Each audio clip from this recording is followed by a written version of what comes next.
Hi everyone, my name is Dana, this is my dog Gunner, and today I'm going to be talking about mistakes people commonly make when getting a rescue dog. This especially goes for, I've noticed a lot of people, they get one, dog from a breeder that's really well behaved, like, they had a golden retriever, and then when they have a dog that's that well behaved, they kind of just expect all dogs to be like that.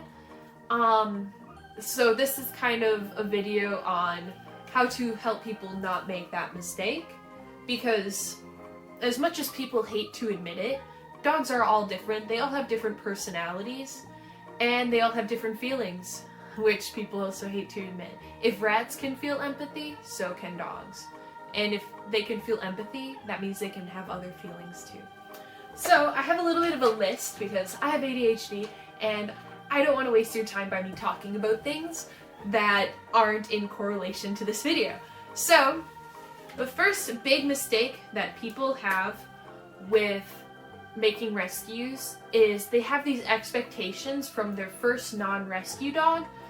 Unlike a dog you get from a breeder, unless you get the dog from a shelter as a puppy, then it might be different. Shelter dogs come with baggage. My dog was in a shelter for almost 2.5, 3 years, and he was being conditioned to jump and bark and jump and bark and cry for attention. That's 2 years of constant, basically 24-hour training of him doing something that in society we don't typically want our dogs to do. And it took a lot for me to untrain that, and even then I still have to be on top of it to make sure that he doesn't make, mistakes or go backwards in the training that I worked really hard into giving him. It takes a dog 3 days to decompress, 3 weeks to get used to your schedule, and 3 months to finally feel like they are at home. So you can't expect a dog to come home and just behave. If you rescue a dog, it might take a little while. That's obviously not the case for all dogs, because like I said, all dogs are different.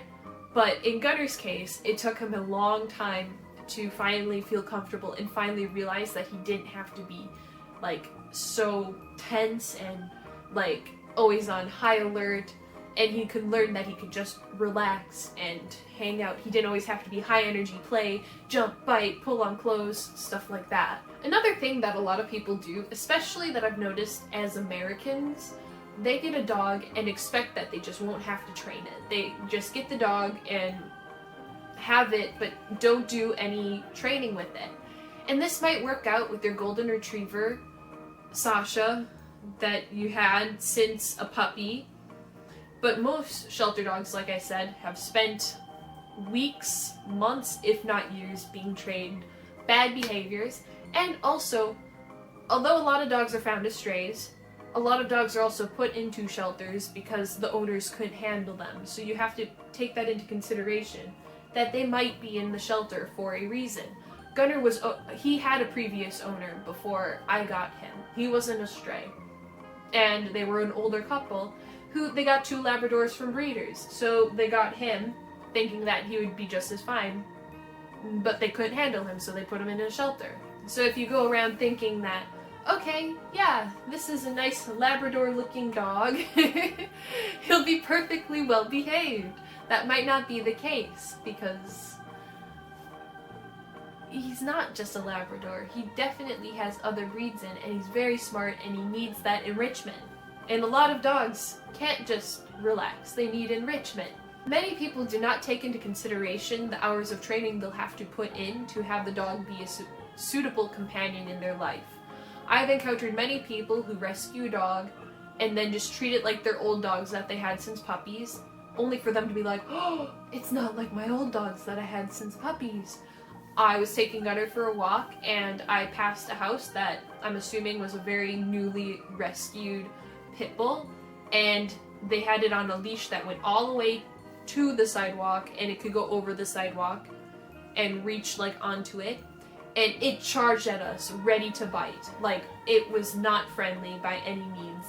If I wouldn't have moved to the road, it would have happily bitten me or Gunner. Now, in that case, that's really stupid. Don't do that.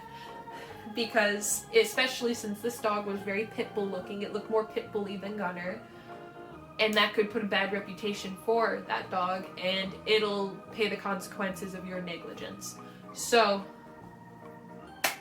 be smart, and basically just take the dog, get to know the dog before you start treating it like your old dogs. Many people don't even give the dog a chance to settle in before they decide, this dog is too much for me. I can't handle this dog. Now, that is also fair, because I'm always team dog, okay? If a person isn't giving the dog and meeting the dog's needs, and the dog could be happier elsewhere, I'm 100% on send the dog to a place where it will be happier. But at the same time, a lot of people are selfish and they'll get the dog and then get rid of the dog for selfish reasons, and they're not thinking about the dog, they're thinking about themselves.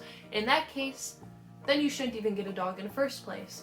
If you aren't willing to give the best for the dog, then you shouldn't have a dog. To end this, I will leave you with some food for thought. Why is it that so many people get dogs and wait on training them until they start displaying very bad behaviors, instead of just training the dog from a start and getting nice good habits so it doesn't get to the point where the dog needs to be trained? And with that being said, that is the end of today's video. Thank you so much for watching and liking and subscribing.